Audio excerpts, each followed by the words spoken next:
Design thinking is just an interim term of a way of working that helps students or leaders or innovators come up with unexpected outcomes. And for us, if you look around, everything requires a creative act, whether it's designing a business or designing a hospital experience or designing a fourth grade curriculum or designing a policy for government. Every one of those things are creative acts, but we don't educate all students to feel confident in their ability to innovate in those things.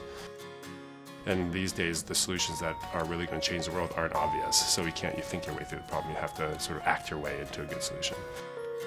We teach students a design thinking process. You can think of it like a creative process that helps them orient off of human needs, that helps them collaborate with diverse disciplines, that helps them experiment what's going to work and what's not working.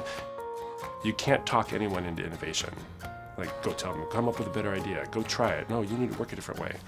The only way we found to get people to sort of grow in their innovation capability is by trying it, by working on real projects. And the project can't be make-believe, like just an esoteric problem, like a problem set. It actually has to be real. It has to be messy. It has to be something where we don't know the answer to. And what we found is when students work this way, they usually discover something about their own creative potential and they come up with a better outcome than if they do tackle problems the way we've been taught.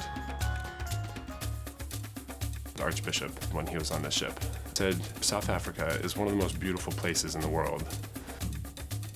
And at the same time, it's one of the most unequal places in the world. That's hugely in the way of innovation, is you don't know where the good ideas are going to come from. And so you have to create environments so everyone feels safe being heard or contributing ideas. And so the idea popped out as like, what if that's something that we pursue a little bit as the possible experience for our students? We didn't just want a scenario of what would it like to bring design thinking or creative methodology to an impoverished community. It was like, let's go there, let's actually work with the community and let's try it and see what happens. We're on our way to a township, Khayelitsha. And the township is a very different place than Cape Town. We were going to be bringing them together with youth who are very much like them in terms of age and things like that, but from very different circumstances. We gave them the challenge, design ways for new people to connect together in the most meaningful way. The first 2 hours was pretty much understanding what makes connections in our life meaningful to us. They used to be friends with me. They always sleep at home, in my home. They constructed maps together of everyone on their team and the people in their lives and why they're important in their lives. And then we use those for teams to design new solutions for each other about how to bring meaningful connections to new people in their lives.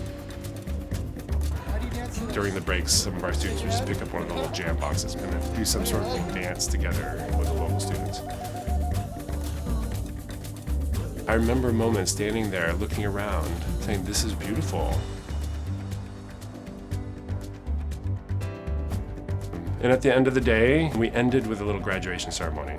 Go forth and be creative and tackle the hardest problems that you face. And let's do it together.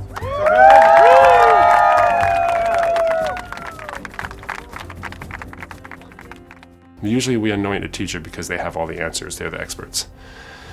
That works for the situations where we know what the answers are. Because we are facing challenges that are bigger and more interconnected, more complex, where the solutions aren't obvious, our way of tackling problems with known answers doesn't work anymore.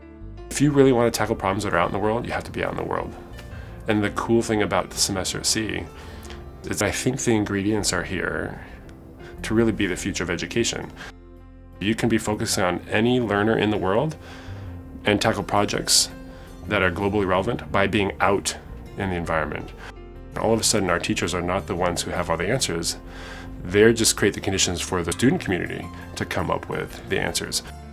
The question is, how do you create learning experiences that are as close to the student situation as possible?